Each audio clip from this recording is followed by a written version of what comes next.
certo. Vamos lá. O que é que temos aqui para falar? Antes, né, uma pequena síntese sobre os hormônios, de fato, porque é um sistema muito complexo que não envolve apenas as glândulas endócrinas, né? Todos os hormônios, eles tanto são produzidos em tecidos específicos para aquilo, quanto não. São tanto tecidos especializados quanto tecidos não especializados, mas a gente vai abordar aqui os que são de fato especializados, são representados principalmente por hipófise, por adrenal, por tireoide, pelas gônadas, pâncreas, endócrino e outros. Então, em questão de tipos de hormônios que se tem, né, nesse sistema, você tem os peptídicos, os derivados de aminoácidos e os esteroidais. Os peptídicos, eles têm, assim, esse tipo, né, essa forma molecular que ele se apresenta é muito importante para a gente ver qual é a sua secreção e atuação. Esse roteirinho aqui eu tentei deixar ele o mais breve, sucinto possível, de forma a abarcar tudo e um pouco mais do que pode ser cobrado. De forma que, assim, os, os hormônios peptídicos ou proteicos, eles são armazenados e secretados em vesículas, porque eles não conseguem atravessar a barreira membrana plasmática. Sua secreção também depende da síntese proteica, naturalmente, e dos pulsos. Pulsos esses de liberação, que tanto tem-se um nível basal, quanto vão ter picos ultradianos. Sua ação é majoritariamente na membrana plasmática, né? E atuam principalmente em proteína G, em sua grande maioria, e receptores tirosina quinase. Os derivados de aminoácidos, eles são similares a peptídicos em questão de secreção, mas também tem algumas exceções que você vai liberar logo depois de sintetizar. Sua ação tem dois meios, né? Tanto que depende de transportadores de membrana, né? Se é uma ação nuclear, e se é na membrana plasmática vai depender de receptores, como proteína G. Já os esteroidais, eles não conseguem ser armazenados. Assim que eles são produzidos, eles vão para o plasma, para a corrente sanguínea, ou para... E nem mesmo eles podem ficar armazenados em ductos, vesículas, e eles dependem da ligação de proteínas transportadoras porque sua afinidade com o plasma é muito baixa. Sua ação é em receptores nucleares ou então eles se ligam a fatores nucleares e dão seu meio de ação, né? Vão se ligar e vão ativar esses fatores nucleares, esses fatores de transcrição. Exemplos disso, tem-se os como hormônios peptídicos, temos todos os hipotalâmicos, CRH, PRH, TRH, GNRH, GHRH, somatostatina, né? E aí, exceto o que é considerado também hormônio hipotalâmico, que é a dopamina, que é o fator inibidor de prolactina. Mas isso é outra história. Também tem o ACTH, o TSH, FSH, o GH, a prolactina e o LH. Basicamente, os principais da, da adenopófise. Aí, além disso, em questão dos aminoácidos, aliás, a DH também entra, como ADH é peptídico e ocitocina também. Aminoácidos, você tem T4, T3, dopamina e adrenalina, que são derivados da tirosina. É muito importante saber de qual aminoácido é proveniente. Tem a histamina, que é derivada da histidina, melatonina e serotonina, derivados do triptofano. Já os esteroides, são muito presentes, mas os principais são os hormônios sexuais. Aí você tem o estradiol, progesterona, testosterona, desidroepiandrosterona, que é o outro andrógeno, cortisol e aldosterona, que são, respectivamente, glicocorticoides e mineralocorticoides. E algumas considerações assim, breves sobre o hipotálamo é que ele tem 9 núcleos hipotalâmicos, sendo que não imagino que sejam cobrados, né, qual núcleo vai estimular qual, exceto alguns que são mais pontuais, que são realmente mais importantes, como, por exemplo, saber as vias da melatonina na glândula pineal e neurohipófise, porque está diretamente conectado. Você tem 2 sistemas de secreção, o sistema parvocelular, que vai jogar os hormônios hipotalâmicos no sistema porto-hipofisário, próximo à, eminência anterior do hipotálamo, e eles vão cair na adenopófise, já que o sistema porto-hipofisário vai drenar para a adenopófise.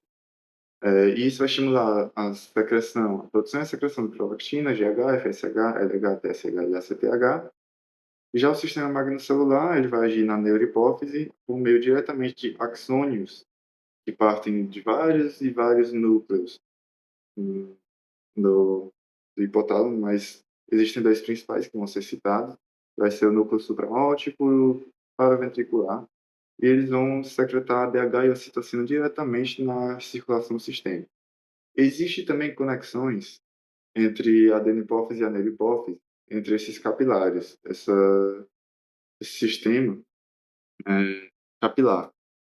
E aí isso pode ter algumas interferências, por exemplo, na secreção da neurohipófise para a adenopófise, mas isso aí é detalhezinho. Tá, algumas outras considerações agora um pouco mais específicas sobre as alças de feedback e em relação aos hormônios hipotalâmicos. Você tem que vários desses hormônios hipotalâmicos, todos, na verdade, são precursores proteicos. E aí, eles derivam, né, de precursores proteicos. E aí, o TRH, ele age no TSH por via proteína G, que vai ativar a fosfolipase C, ativa proteína quinase C, ativa IP3, DAO, né, diacilglicerol, enfim. E aí, também por um mecanismo assim que não vou poder explicar agora, mas o TRH também estimula a secreção de prolactina, né? Eles são como se fossem análogos. Já enquanto isso, ADH, vasopressina, o hormônio antidiurético, e receptores alfa-adrenérgicos estimulam o TRH e corticoides, somatostatinas e os próprios hormônios produtos da secreção de TSH, como o T4 e o T3, eles inibem o TRH, mas o T4 principalmente, porque ele é convertido ao ele é convertido intracrinamente, né, por uma via intrácrina, em T3. E aí isso gera seu efeito nuclear, gera sua sinalização para inibir a síntese de TRH. GNRH, hormônio liberador de gonadotrofinas, também vem de um precursor proteico, um pré-hormônio, e vai estimular FSH e LH com variações na sua frequência, nos seus pulsos e na sua amplitude que vão diferir mesmo entre qual a secreção que vai ser a principal. Se você tiver uma maior frequência de pulsos, o LH vai acabar se sobressaindo a secreção de FSH. Já, ao contrário, se você tiver uma menor frequência de pulsos, o LH cai e o FSH sobe. E isso dá uma preferência a FSH. E isso é muito importante para entender os mecanismos, principalmente do ciclo menstrual. Já, um mecanismo de feedback positivo sobre os hormônios liberadores de gonadotrofina são aumento do nível de estrógenos além do nível basal e os hormônios alfa-adrenérgicos, ou a sinalização alfa-adrenérgica. Já, ter uma sinalização beta-adrenérgica, CRH, estrógenos e prolactina causam a diminuição da produção e liberação de GNRH na adenopófise. E aí, relacionado aqui com a alça da tireoide, você tem uma disfunção que pode ser muito importante, que é a síndrome da resistência ao hormônio tireoidiano. Por quê? Como que ela acontece? Basicamente, o T4 não vai conseguir ter sua ação de feedback negativo no hipotálamo. E por que isso? Porque a isoforma que está presente no sistema nervoso central, do receptor ser receptor de hormônio tireoidiano, ela está expressa pouco ou então está inativa nessa síndrome.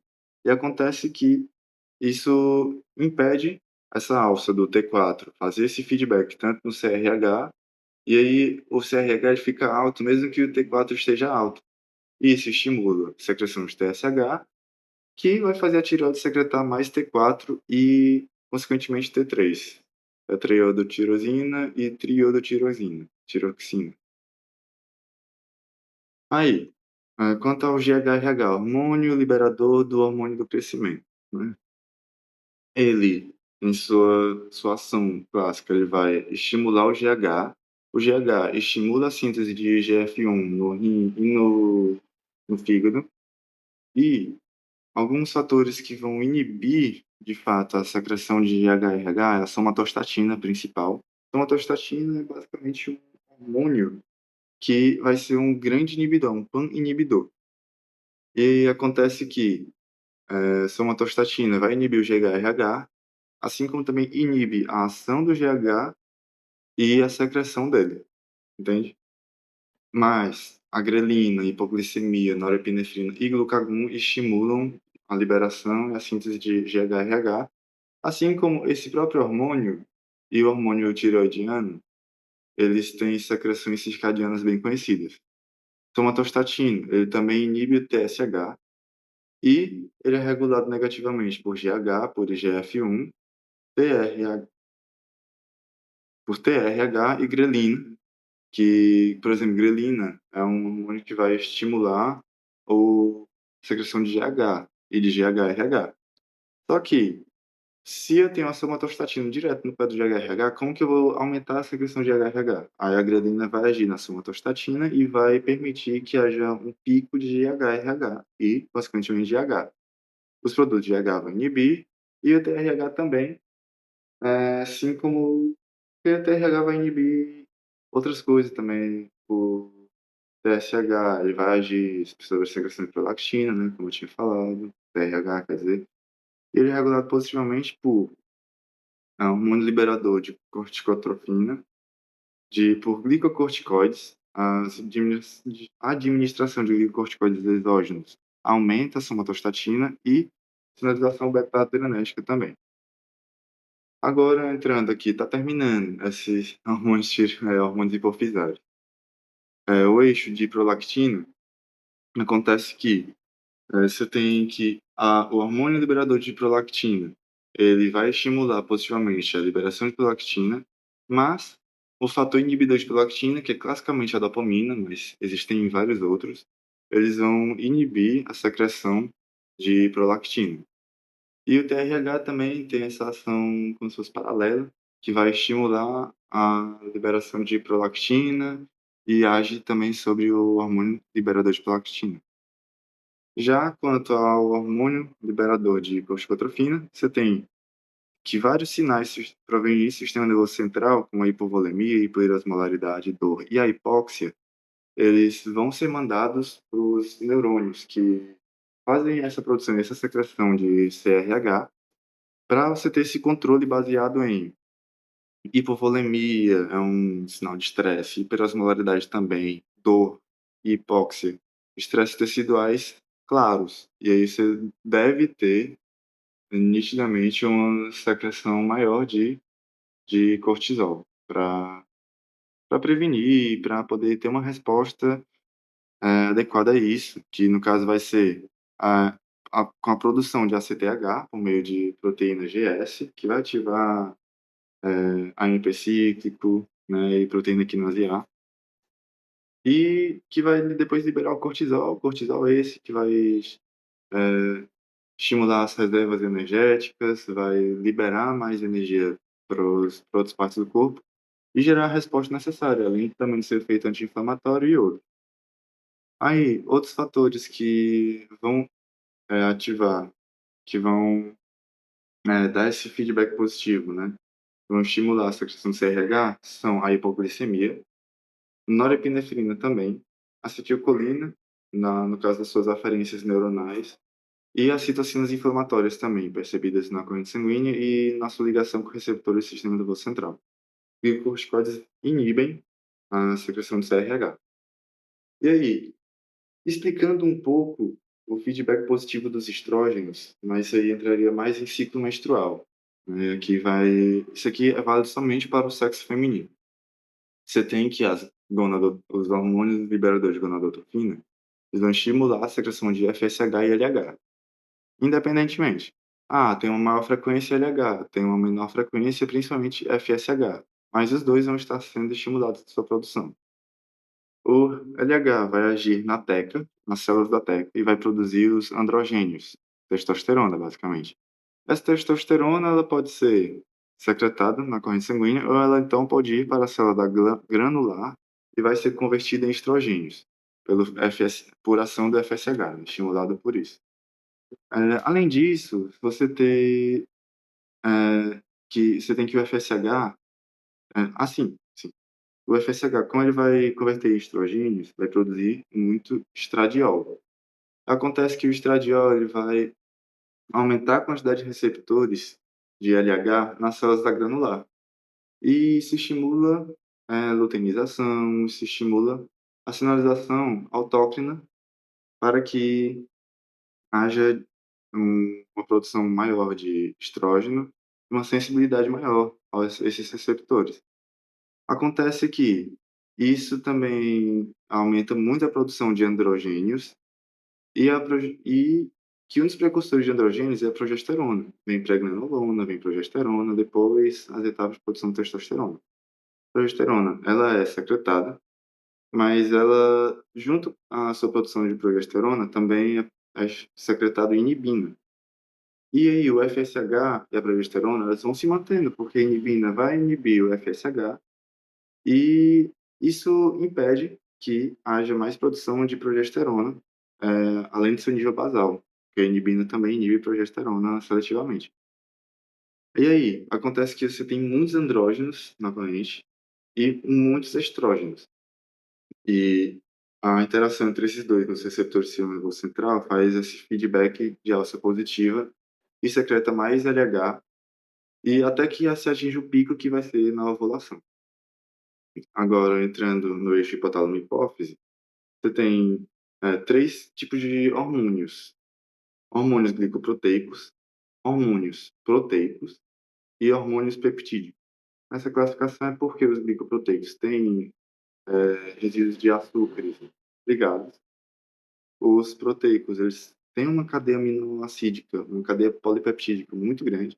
E os peptídicos, eles têm, respectivamente, 9 e 7 aminoácidos, se não me engano, que é muito pouco.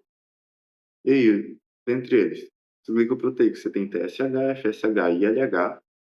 E aí, aqui eu deixei separado no sentido de que TSH tem esses pulsos ultradianos e um ritmo circadiano. Ele age via GE, proteína G estimulatória, AMP cíclica e via proteína G que fosfolipase stay, né? São dois mecanismos de ação para a síntese de hormônios tireoidianos, porque além de estimular a sua síntese, também estimula a liberação, e a liberação vai depender de vesículas com cálcio, vai depender da transcrição de genes que vão codificar outras proteínas, outras enzimas, e tudo isso vai depender da sinalização desses dois. E aí você tem a síntese de T4, preferencialmente, que vai inibir na sua alça longa TSH e TRH. E ao mesmo tempo também que estimula a síntese de somatostatina no hipotálamo, que vai inibir o TSH. Essa é a regulação. Já o FSH, suas funções são a maturação do folículo ovariano e também está relacionado à espermatogênese. É só pensar, se é produção de gameta, é FSH. Aí ele age via proteína GS, MP cíclico, mas também tem as vias de PI3K e MAP quinase.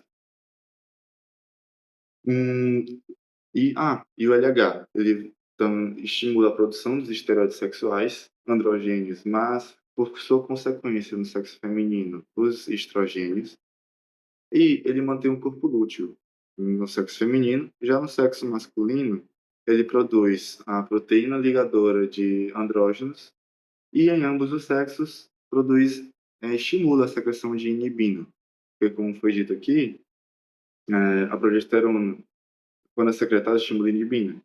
Mas, para você ter essa secreção de progesterona, você precisa ter mais receptores de LH nas células da granular. E aí, os hormônios gonadotróficos, eles vão sintetizar os estrógenos, que a sua função é preparar o corpo para a concepção, Ele também estimula a maturação das mamas, o aparecimento de caracteres sexuais secundários e também tem ação na regulação, no controle da massa óssea. Progesterona vai basicamente manter a gravidez, essa é a sua função principal, vai manter a secreção do endométrio uterino e sua espessura, vai impedir que haja a contração do miométrio também, e isso que vai segurar o feto. Já a testosterona tem seu grande papel na síntese proteica em músculos esqueléticos e também na potência sexual. Em altas doses, a testosterona também estimula o crescimento do miocárdio, e isso aí também dá vários problemas, não é legal.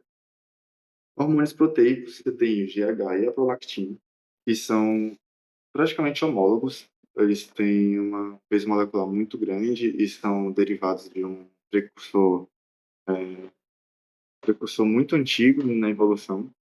O GH, basicamente, é muito importante saber disso, que ele age via Janus-quinase, e aí tem duas vias, né, da Janus-quinase. Por quê? O seu receptor é um dímero que ele é fosforilado, só que ele próprio não se fosforila. Acontece que ele se liga junto aos receptores, e aí isso chama a Janus-quinase, que vai fosforilar os receptores e ativar as proteínas da via STAT1 e STAT3. Mas também você pode ter a Janus-quinase, que vai ativar via RAS ou RAF e estimular a MAP-quinase, e a via MAP-quinase-quinase, quinase-quinase-quinase, que facilita a MAP-quinase-quinase, enfim. Como resultado final, você tem a síntese de IGF-1, ou Insulin-like Growth Factor, e você tem a síntese proteica e mitose, porque esses fatores, nessas vias, são vias nucleares, que vão estimular o quê? Síntese de proteínas, síntese de enzimas, e isso aumenta o metabolismo, assim como também aumenta a, a tipo, são sinais favoráveis para o crescimento celular, para novas linhagens, para entrar no ciclo celular e completar o ciclo, ou seja, realizar a mitose. Agindo também em músculos estriados na cartilagem e estimula o crescimento ósseo. Então, síntese proteica em músculos estriados, hipertrofia.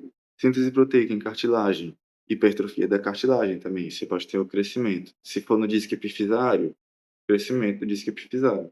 Crescimento ósseo, o crescimento de fato em estatura da pessoa, mas se a pessoa já tiver idade sem disco epifisário nos ossos longos, ela não vai crescer em estatura.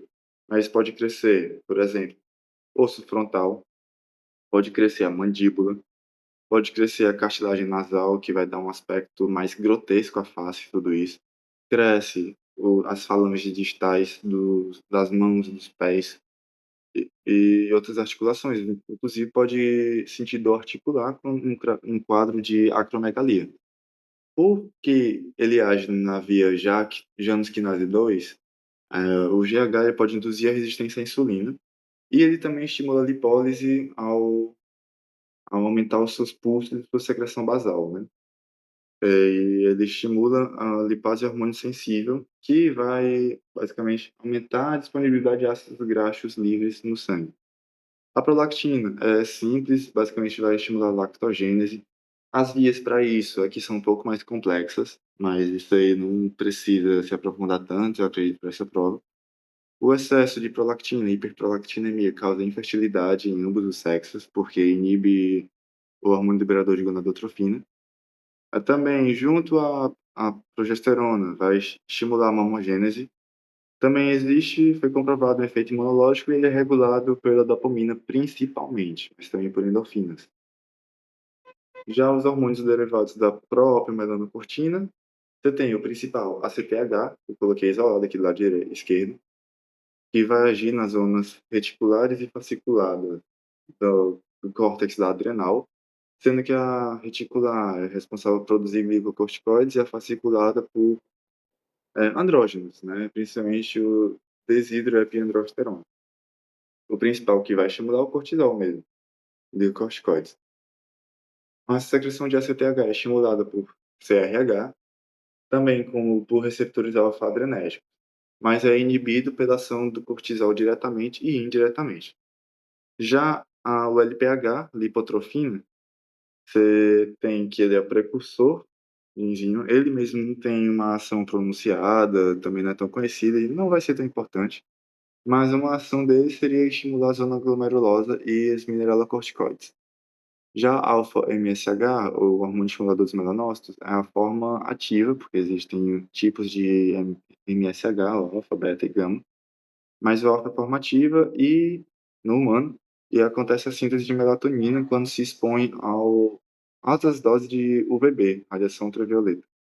Já a beta-endorfina, responsável por analgesia, modulação da dor, né, ele vai causar analgesia, ele modula a dor no sistema, por exemplo, portão da dor, na formação reticular, e você tem que a injeção de endorfina exógena vai estimular, né, vai inibir, no caso, as aferências de dor.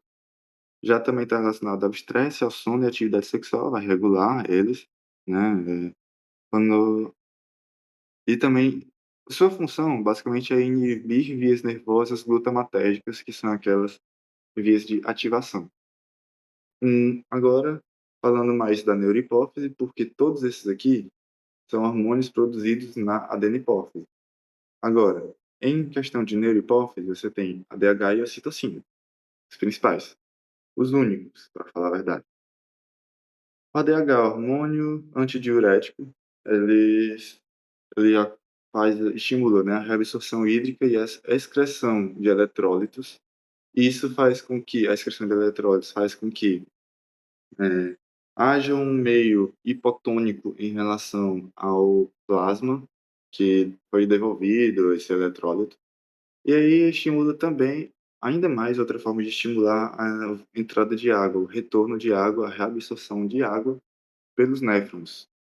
Aí, isso é uma resposta para hipovolemia, por exemplo, né? Mas também uma hiperosmolaridade, porque é principalmente isso que acontece quando você está com sede. Você tenta perder água na urina e repor sais. Mas, se você continuar perdendo água, sua osmolaridade plasmática fica muito alta. Também estimula a contração dos músculos lisos dos vasos, e os receptores são diferentes e vão ter ações diferentes. É só lembrar que nos vasos é receptor V1, fosfolipase C, e nos néfrons é receptor V2, via AMP5, né, adenosina ciclase. Já a sua ativação, o que estimula o ADH é aumento na osmolaridade plasmática, aferências colinérgicas, né, angiotensina 2 e náuseas. A sua inibição acontece por noradrenalina, por glicocorticoides, aumento da pressão arterial que não acompanha a pressão osmótica é basicamente hipervolemia. E essa pressão aumentada vai fazer com que seja necessário diminuir a água, o conteúdo hídrico no sangue, ou seja, aumenta a excreção. E opiáceos, ou opiáceos, quer dizer, desculpa a pronúncia, morfina, nicotina e endorfina vão inibir a ação do ADH, sua secreção e a ação. Ocitocina tem efeito simples, vai estimular o parto pela contração uterina e a excreção do leite materno, e exerce o controle sobre a prolactina. Também o hormônio do vínculo, o hormônio do amor, conhecido, que, por exemplo, ele é estimulado no ato sexual, estimulado em gestos de contato com parceiros, parceiros reprodutores ou não, enfim. E aqui que eu falei dos núcleos, que pode ser importante saber, do núcleo supraóptico e o núcleo paraventricular, de onde partem os neurônios que vão sintetizar e que vão secretar a ADH e a ocitocina na corrente sanguínea sistêmica. Continuando, agora terminando finalmente com glândula pineal, melatonina, sua ação e a regulação. Você tem que a glândula pineal tem uma via principal de aferências que vai partir do núcleo paraventricular, com muita atenção no núcleo paraventricular. Depois, por vias diretas ou indiretas, né, seus axônios vão diretamente para a coluna intermediária, torácica alta, que é basicamente o comecinho do sistema nervoso autônomo simpático, de uma forma mais cranial, digamos assim, e vai diretamente para gânglios cervicais. Ou seja, você tem uma aferência, pré-ganglionar, partindo do dos cornos laterais ou da coluna intermédia lateral, intermédia lateral, e depois o gânglio parte para o gânglio paravertebral, gânglio cervical, né. Esses gânglios cervicais, eles vão dar um neurônio pós-ganglionar que vai diretamente para a glândula pineal, né. E já que é o sistema nervoso simpático, o principal neurotransmissor vai ser a adrenalina. Já a via do metabolismo da melatonina vai se conectar com a via da glândula pineal de que forma? Você tem, primeiro, aferências da retina, que vai ver lá taxa de luz e os comprimentos de onda. E aí a retina é basicamente uma projeção talâmica, né? Então vai esse sinal para o tálamo. Esse tálamo vai mandar principalmente para o núcleo supraquiasmático, que é o principal, que é onde está o relógio biológico central. E do núcleo supraquiasmático vai para o núcleo paraventricular, que, como foi visto, ó, o núcleo paraventricular é o fim do metabolismo da melatonina e a núcleo paraventricular é o começo da via aferente pineal, e é aí onde se integram os dois sinais. A produção e a ritmicidade da melatonina depende da variação da luz e do comprimento de onda, já que o principal estímulo vem da retina, e a melatonina, o que? Ela é derivada da serotonina e você tem dois mecanismos de ação dela. Você tem um mecanismo de ação direto, sem passar por receptor, e um mecanismo que vai passar por um receptor. Esse receptor pode ser tanto de membrana quanto receptor nuclear. E aí? Sem receptor, a melatonina vai ter uma ação antioxidante potente, vai bloquear o cálcio calmodulina se ligando a esse complexo e assim inibir sua resposta, sua ação. E também vai se ligar aos complexos 1, 2, 3 e 4 da fosforilação oxidativa e vai estabilizar a síntese de ATP, certo? Regular e controlar. Já a via mediada por receptores começa com o receptor MT, que é basicamente o receptor de proteína G, e vai poder transduzir vários sinais. Pode ser por proteína G estimulatória, G inibitória, pode ser por via G transducina, pode ser por GQ, enfim. Isso pode regular a permeabilidade iônica, né, permeabilidade a cálcio e outros, a sensibilidade por você estimular canais ou não, e também vários sinais nucleares.